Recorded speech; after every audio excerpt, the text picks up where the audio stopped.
In my opinion, after listening to hundreds and now thousands of live transfer calls, there's three phases to the live transfer conversation.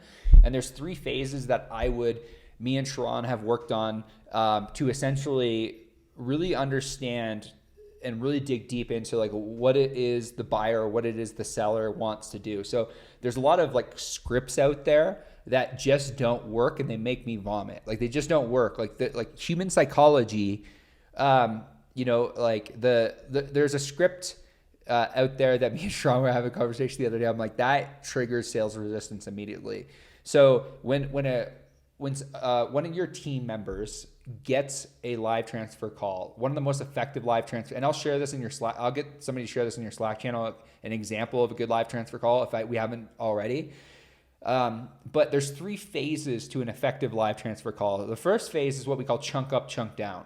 It's a way that makes it really easy for the prospect to answer, for the agent to go deeper. So there's obviously different elements to chunk up, chunk down that I want to walk you through. And it's not like, this doesn't happen overnight. It's not like, oh yeah, chunk up, chunk down. Like this is something you need to practice and role play every single day with your team about how to ask what we call sorting questions, how to be curious, and how to dig deep. So one of the mistakes I see a lot of agents make when they take live transfer calls is they stay surface level. If you say surface level with the prospect, you get surface level results. I'm gonna say that one more time. If you say surface level with the prospect, you get surface level results. So chunk up, chunk down, what it does is it allows you to build a relationship with the prospect in an easy way. So we always start with sorting questions. So say for example, you get that live transfer call, Martina's on the phone with you. It's like, hey, we have Tom on the phone. He's looking for a 2-bedroom, 3-bathroom home. He has a budget of $900,000. He wants a big backyard, just as an example. Tom, are you with me? Sunil, are you with me? Awesome. Sunil takes over the phone. How do I start the conversation? I start it with a sorting question. The reason I start it with a sorting question is it allows me to go narrow, and then it allows me to go deep. So a sorting question might be something like this. So say, for example, you hear Martina say, hey, it's important, big backyard. Okay, Tom, like, if you don't mind me asking, so we call that a permission-based question. So the reason we ask permission-based questions is it alleviates sales resistance immediately. So it drops the guard of the prospect because they're like, okay, Sunil asked me for permission to ask this question. So permission-based question, we go to sorting. Okay, Sunil, if you don't mind me asking, would that big backyard be the most important criteria? Or would you say your home being closer to a neighborhood or a school? In a perfect world, what's more important? What I'm doing is I'm sorting them and I'm trying to figure out what that most important criteria is. And I'm making it very easy for them to answer. So I might say, in a perfect world, so I use that a lot when I'm talking to people. In a perfect world, we call that a hypothetical question, because what I'm trying to get them to do is I'm trying to do everything I possibly can in that first, 30 seconds of the call to get them to drop sales resistance. Because even though they're not buying anything, their guard is immediately up because they don't know who you are. They've just spent 4 or 5 minutes building a relationship with this call center agent, and now they're transferred to another person to have to build rapport.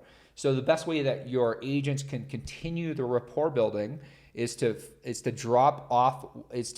continue the conversation based on what the agent told them during that live transfer handoff. So if you heard big backyard, I might say, in a perfect world, would a big backyard or a home close to the school be the most important? And then I'm going to shut the hell up and I'm going to listen. One of the biggest mistakes that agents make is they talk about themselves. The prospect doesn't give a crap about you. They have a dream desire that they're looking to get to. We just need to stop. We need to listen. And then what I'm going to do, so we call that a sorting question. A sorting question could be anything. If you don't mind me asking, permission-based question, would you be looking for a house or a condo? What's most important? That's an example of a sorting question. The reason I want to start with the sorting question is because I want to make it really easy for the prospect to answer my question. And I want to sort them and I want to figure out what they're doing. And for the most part, we're generally good at that. Where we struggle, where all agents struggle, is what we call chunking down. So chunking up is literally just sorting question. Chunking down is, okay, Tom, if you don't mind me asking, why is being close to that school important to you and your family? It's the digging deep. It's the figuring out family, figuring out finance, like, figuring out work environment. I'll give you an example. I was listening to a live transfer call the other day with a client out of St. Catharines, and a gentleman said on the phone, he had a home, pretty decent budget, but he wanted to downsize. He had mentioned that being close to his daughter was something super important. And the agent failed to ask the question, why? Like, if you don't know why, you don't have any information. So that's why chunking down is so important, where it's like, the question I would ask, like, as I listened back to the call and as we listened back to the replay, she's like, oh, I missed the why question. I'm like, yeah. And now, like, you have no rapport with the person, so asking for the meeting is weird. Like, you have no rapport with them. It's weird. Where, like, if you were to get to a point where you sort them in the beginning, and we call this chunk up, chunk down. That's the phase one of the conversation. We sort them and we say, if you don't mind me asking, like, why is that important? Like, so for example, what I said to her, I said, like, we need to ask the question, why is it so important that we downsize? Well, I want to be closer to my daughter. Oh, like, if you don't mind me asking, like, what does your daughter do for a living? Why is it important that you need to be close to your daughter? There's clearly something there. We just haven't uncovered where the pain is. There's for the most part, like, the reason why people say leads or prospects suck or this prospect isn't great is that they just don't know anything about the prospect. And I have the calls to listen back to where I'm like, you don't know anything about them. You don't know where they work. You don't know anything about their family situation. You don't know anything about why it's important they need to move. Like, why, like even asking a simple question, the prospect on the phone, for example, said, we just have too much room. What does that mean? Like, what does too much room mean? Like, because for everyone it's different. Oh, maybe it's like we have 3 floors. Okay, well, we're not going to set them up on a search list for a 3-floor home that's smaller because he just told me that 3 floors is too much room. It's like we need to understand more depth before we go to the game plan frame. It's where, so the big thing inside of what we call chunk up, chunk down, there's 3 things: intent listening, deeper questions, but everything can be really boiled down to this, guys. Just ask the question why. If you ask the question why, I'm telling you, you will create more depth of relationship faster. And what ends up happening is, like, your deeper questions create deeper levels of relationship, and your surface level questions create surface level results. We don't want surface level results. We want depth of relationship with every single person we speak with. All conversion happens in conversation. The next element of effective live transfers is tonality. So when I listen to live transfer calls, I ask people the question, like, how do you think you sounded? Oh, I think it sounded okay. It's like, yeah, like, but okay, it's not going to get you results. Like, like how, so there are 4 types of tone or type of cadence that when you're on a live transfer call, I would encourage you to work on with your agents. The first one, if you can get all your agents to just be more curious about the end consumer like, I know everyone cares, but if you, like, there's a difference between caring about somebody and being curious. So if you can master the curious tone, like, so generally what I'll do, like, so my presentation tone is different than when I'm, like, speaking with somebody. I have a hard time with tone sometimes. So I have a trigger word in my head that allows me to flip my tone. So I always say this, like, Sunil, I'm just really curious. And I actually use the word curious a lot. And the reason I do that is because it flips my tone. Okay. I'm just really curious, Sunil. Like, when you said that the big backyard was something that was super important, why exactly is that important to you and your family? So you see the drop in tone and it's like it feels like I actually care. And curious tone feels like exemplifies that you care. So the curious tone, the concerned tone. So if somebody says, like, hey, I want to be closer to my daughter. Oh, like, when Sunil, when you said you want to be closer to your daughter, I just want to understand, like, why is that really important that we find a home close to your daughter? Concerned tone, concerned and curious. And that's where empathy comes in. When you use the curious and the concerned tone, empathy will come in, empathy for the understanding. Puzzle tone, we would get into that later, but these tones, curious, concern, and empathy, help reduce resistance in the prospect, because it's really difficult for us to even get to the game plan frame if we don't first understand the basic fundamentals of digging deep, chunk up, chunk down. The third element is mirroring. So like when we're in that discovery phase portion of the conversation, the third phase is when a prospect says they're concerned or they're stressed or they're worried. It's very, very simple. All you're going to do is you're going to repeat back that one emotional word and you'll see them immediately open up. So say, for example, a prospect says, I'm just really concerned about the interest rates right now. Sunil, concerned? And then they're going to open up and they're going to tell you what they're concerned about. I'm really stressed about the market right now, the inventory rates, like whatever they're stressed? Stressed? You're going to immediately see them open up. Mirroring is a great way to actually get them to go deeper with you. And just even asking the question, like when you say you're stressed, I'm just like, even if I were to like put that into a sentence, like, Sunil, when you say you're stressed, if you don't mind me asking, like what stresses you out about the current market right now? Okay.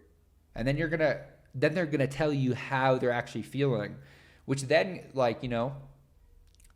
allows me to go into the game plan frame. So I'm gonna shift gears here. I'm gonna go into the game plan frame. So this script here, I'm telling you.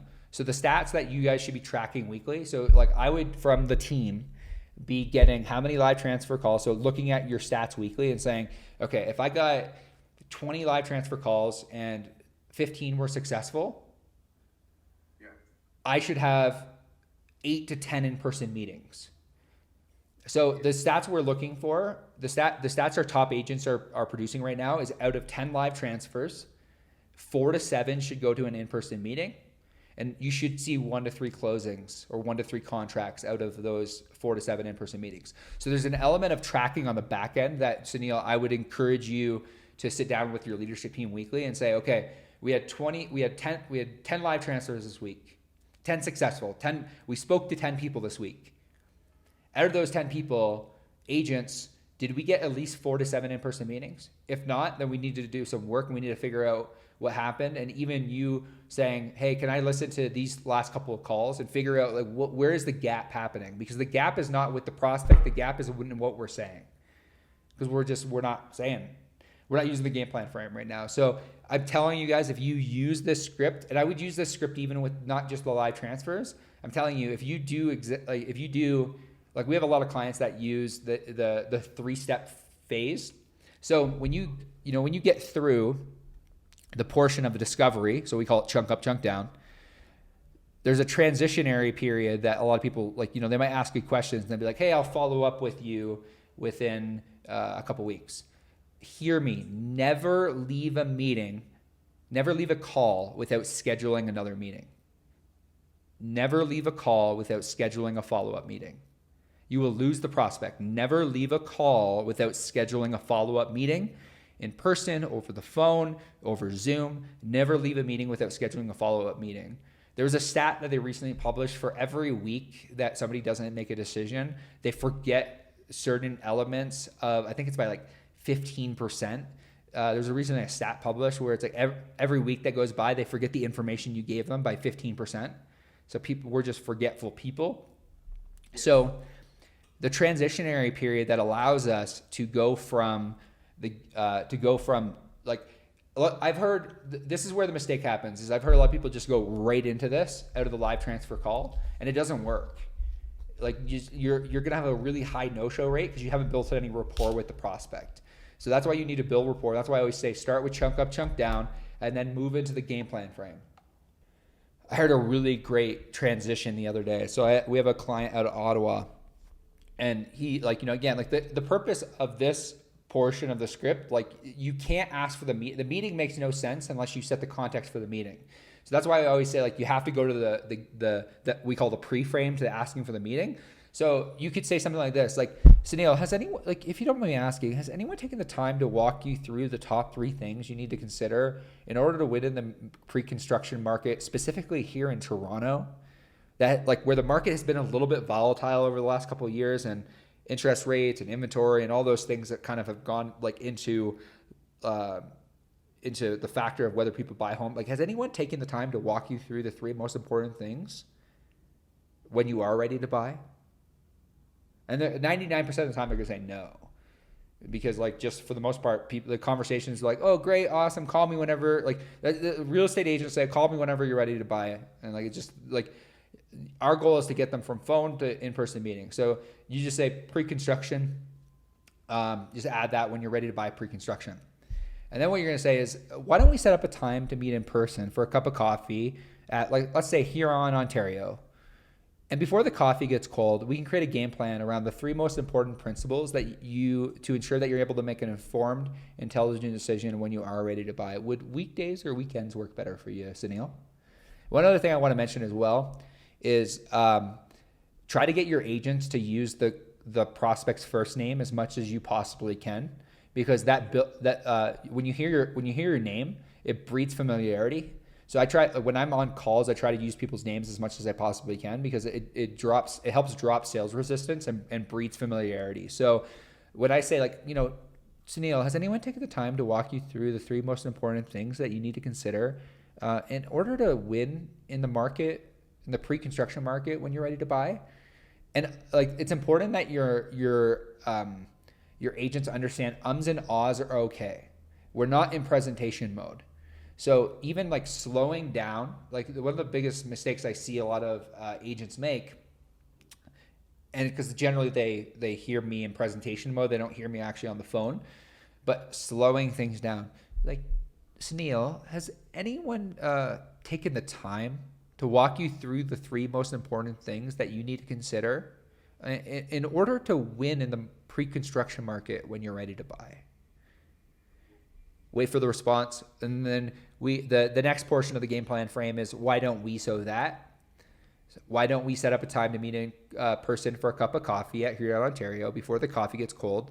We'll create a game plan, help you make an informed, intelligent decision when you're ready to buy. So if all your agents really need to memorize is this. If they can memorize this, they will get to the 3 to 4 in-person meetings out of 10 live transfers. If they really master chunk up, chunk down, they'll be at 6 or 7. If they get really good, they're going to be at 8 or 9. Like, we have a client out of Ottawa who's like really, really good. He does 80 to 90% of his live transfer calls go to in-person meeting. No pressure to buy anything. Like, we're just going to sit down for a cup of coffee. We're going to chat about the market. And then the beautiful thing about meeting with people in person is then you have the ability to ask for another introduction. So when you're going to educate them. So the whole idea of the game plan frame is to meet more people. Like, your agents just aren't meeting enough. Like, agents across the board, we're just not meeting enough people throughout our day to day. So when we meet with somebody we don't know and we educate them on the market, we then have the ability to ask them for an introduction to somebody that we don't know. So in that meeting at the very end, if they're like, hey, if they decide that in their specific circumstance, hey, this is, Sunil, this is not the right time for me based on everything you told me, Sunil, totally understand. Now, like, obviously you found the information, useful today. Sunil, would you happen to know anyone else that might be, looking for this type of information? Would you mind making an email introduction for me? People don't like giving referrals, but they're very happy giving an introduction. I'm on a mission to help more homeowners get the right information for them.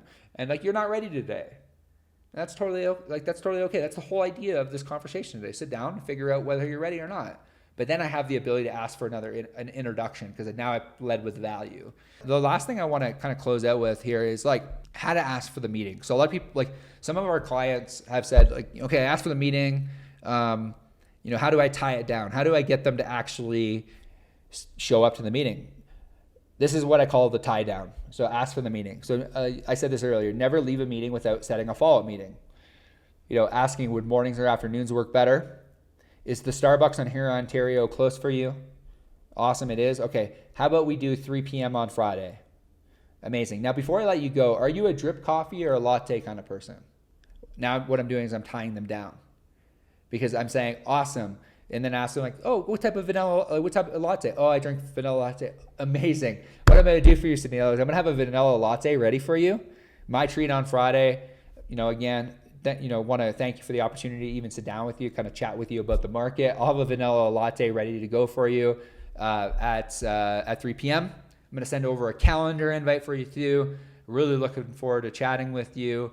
And what I'm doing is I'm tying them down with reciprocity. I'm buying the coffee's on me. That increases their likelihood of showing up to the meeting. I've asked them a good question.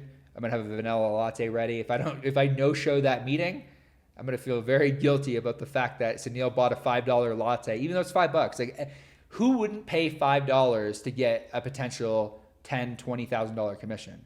I would take that. I would take that all day. $5, $6 for a latte, for a $10,000, $20,000. That's how you tie them down at the end. Because I had an agent ask me the other day. They're like, well, what if they no-show? Like, it's like, well, here's the tie down. This is how you tie them down. Are you a drip coffee or latte kind of person? Oh, I drink, I generally like lattes. Or I'm not familiar. Oh, they have frappuccinos. They have in a perfect world, hypothetical, what would you have? Oh, I would have a frappuccino. Okay, amazing. I'll have a frappuccino ready for you Friday at 3 p.m. My treat. I just want to, say thank you for the opportunity to even have the conversation. Send over a calendar invite. Look forward to seeing you then. 3 phases, 3 steps, going through them, high level overview. Chunk up, chunk down. Sorting questions, curiosity, dig deep. The game plan frame, why don't we so that? Has anyone taken the time to talk you to the top 3 things? Ask for the meeting, tie it down. Those are the 3 phases to an effective live transfer handoff to how to get them to in-person meeting. If there's anything else you guys need, let me know. I will flip that over once we hop off the call here, Sunil. I hope you all have a great rest of your day. Perfect, you do. Thank you. We'll see y'all soon. Bye, guys.